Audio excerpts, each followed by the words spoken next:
Hi, ഞങ്ങൾ ഇന്ന് video ചെയ്യുന്നത് ഒരു ഭയങ്കര ഹാപ്പി ഒരു കാര്യം ഒന്ന് ഷെയർ ചെയ്യാൻ വേണ്ടിയാണ്. സിനിമാ പ്രാന്തന്റെ പലൊടിക്ക് ഷോട്ടുള്ള സെക്കൻഡ് സിനിമ, അതായത് ശേഷിപ്പ് ദ റെമനന്റ് എന്ന cinema Indian film festival of മെൽബണിൽ സെലക്ട് ആയിരിക്കുകയാണ്. അതിന്റെ ഡയറക്ടേഴ്സാണ് ടിറ്റോയും ശ്രീജിത്തും. ഓക്കെ, അപ്പം സിനിമാ പ്രാന്തന്റെ എല്ലാ സംരംഭങ്ങൾക്കും ഭയങ്കര സപ്പോർട്ട് തരുന്ന ആൾക്കാരാണ്. അപ്പം നിങ്ങളോട് ആദ്യം പറയണമെന്ന് തോന്നി. അപ്പം ഇങ്ങനൊരു ഇൻഡിപെൻഡന്റ് സിനിമയ്ക്ക് ഒരുപാട് സപ്പോർട്ട് ഐഫക്കിന് കിട്ടിയിരുന്നു. അതിനുശേഷം സൺ നെക്സ്റ്റിൽ അല്ലെ, സൺ നെക്സ്റ്റിൽ ഈ സിനിമ അവൈലബിൾ ആണ്. വളരെ സന്തോഷമാണ് ഐഫക്ക് കഴിഞ്ഞത്. പിന്നെ ഇതേപോലെ ഇന്റർനാഷണൽ ഫിലിം ഫെസ്റ്റിവലിൽ കിട്ടുന്ന വളരെ സന്തോഷം. അപ്പൊ ഇതില് വളരെ ചെറിയൊരു ക്രൂവിലും ചെറിയൊരു ബഡ്ജറ്റിൽ ചെയ്ത ഒരു പടമാണ്. അപ്പൊ എന്തായാലും നല്ല അംഗീകാരങ്ങൾ കിട്ടുന്ന വളരെ സന്തോഷം, ഒരു പ്രോത്സാഹനം. അപ്പൊ ഇതിൽ മീനാക്ഷി ജയനും റാഷിദ് റഹ്മാനാണ് ഇതിൽ മെയിൻ ക്യാരക്ടേഴ്സ് ചെയ്തിട്ടുള്ളത്. പിന്നെ ഒരു രാജൻ പൂത്തറയ്ക്കൽ എന്ന് പറഞ്ഞിട്ടുള്ള ഒരു ചേട്ടൻ കൂടി ഉണ്ട്. അങ്ങനെ 3 ക്യാരക്ടേഴ്സ് ആയിട്ട് പോകുന്ന ഒരു ചെറിയൊരു സിനിമയാണ്. അപ്പൊ എന്തായാലും ഇത്തരം അംഗീകാരങ്ങൾ നമുക്കൊരു പ്രോത്സാഹനമാണ്.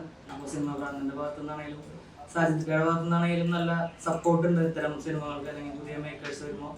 അപ്പോൾ എന്തായാലും വളരെ സന്തോഷം. എല്ലാവരോടും ഒരു നന്ദി പറയുന്നു. എന്തായാലും സപ്പോർട്ട് ചെയ്യുക. ഞങ്ങൾ ഇൻഡിപെൻഡന്റ് മൂവ്മെന്റ് ആണ് ട്രൈ ചെയ്യുന്നത്. ഇതുപോലുള്ള ചെറിയൊരു സിനിമകൾ എങ്ങനെ നമുക്ക് എത്രത്തോളം ഇതിലെത്തിക്കാൻ പറ്റും, അതിനുള്ള സ്പേസ് ഉണ്ട്, അതിനുള്ള സ്ഥലങ്ങളുണ്ട്. ഞങ്ങൾ അതാണ് ട്രൈ ചെയ്തുകൊണ്ടിരിക്കുന്നത്. പല്ലുട്ടി പോലെ, ഇല്ലെങ്കിൽ ശേഷിപ്പ് പോലെ.